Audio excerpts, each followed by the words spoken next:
माननीय सदस्य जयराम कुमार महतो जी। धन्यवाद अध्यक्ष महोदय। आदरणीय मुख्यमंत्री को दोबारा बहुमत से चुनकर आने के लिए भी धन्यवाद।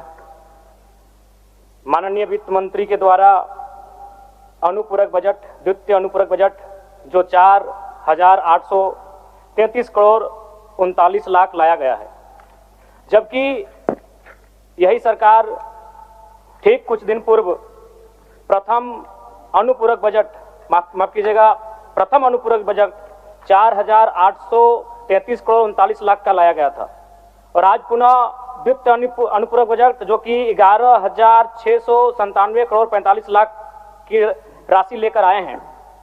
तो महोदय, जब पूर्व में हमारे पास जो निर्धारित राशि होती है और उन राशि को अगर हम खर्च नहीं कर पाते हैं तो फिर ऐसे बजट का एक दिशा का होना और राज्य की दिशा का अलग होना, कहीं ना कहीं इस चरितार्थ को हम लोग उदाहरण के रूप में प्रस्तुत करते हैं। महोदय, बजट की सार्थकता तभी आम व्यक्ति को समझ में आएगी जब एक गांव का सबसे गरीब व्यक्ति, गंगवा की पत्नी गंगिया, अपनी गठरी में बाजार के बजट को रख पाएगी।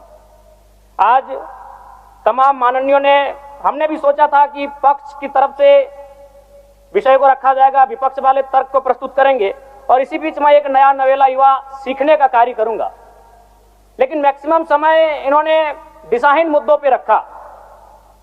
तो मैं, चूंकि मैया सम्मान योजना मूल बिंदु रही, केंद्र बिंदु रही, किसी ने उसे सम्मान कहा, नारियों का सम्मान कहा, महिलाओं का सम्मान कहा, हम लोग भी महिलाओं के सम्मान के पक्षधर हैं। हमारे एक भाई कह रहे थे कि 2,500 रुपए की राशि जब एक स्कूल कॉलेज में पढ़ने वाली बहन को दिया जाएगा तो उससे वो स्कूल कॉलेज कागज, कॉपी, कलम की सामग्री लेगी। मैं कहना चाहूंगा, अगर आप उसे स्कूल कॉलेज जाने से पहले अगर 2,500 रुपए देंगे तो उसे आप निकम्मा और आलसी बनाएंगे।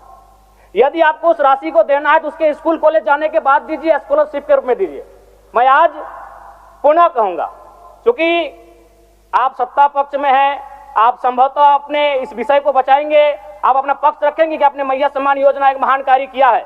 लेकिन मैं फिर कहूंगा, 18 साल, 25 साल, 30 साल की लड़कियों को जो आप फ्री में 2,500 रुपए दे रहे हैं, आप उनकी प्रतिभा को हनन कर रहे हैं, आप उनकी प्रतिभा को नकारात्मक दिशा में ले जाने कार्य कर रहे हैं। महोदय, मैं इसे आप स्कॉलरशिप का रूप दीजिए। आपको 2,500 रुपए देना है, स्कूल से पहले देंगे ना। मैं कह रहा हूं, मैं भी, मेरी भी सैकड़ों बहनें हैं गांव में, अगर आप स्कूल जाने से पहले 2,500 रुपए उनके हाथ में देंगे, उस पैसे को वह गलत कार्यों में, गलत नहीं कहेंगे, कुछ ऐसे कार्यों में खर्च करेंगी जो लुभावनी हो। स्कूल जाने के बाद, अटेंडेंस के बाद अगर आप देंगे स्कॉलरशिप के रूप में, तो वो बहन स्कूल तक जाएगी। दूसरा सवाल और एक महत्वपूर्ण विषय महोदय। एक मिनट। माननीय सदस्यगण, सहमति हो तो सदन की कार्रवाई समाप्त होने तक समय बढ़ाई जाए। बोलिए, अब समाप्त करिए, बोलिए।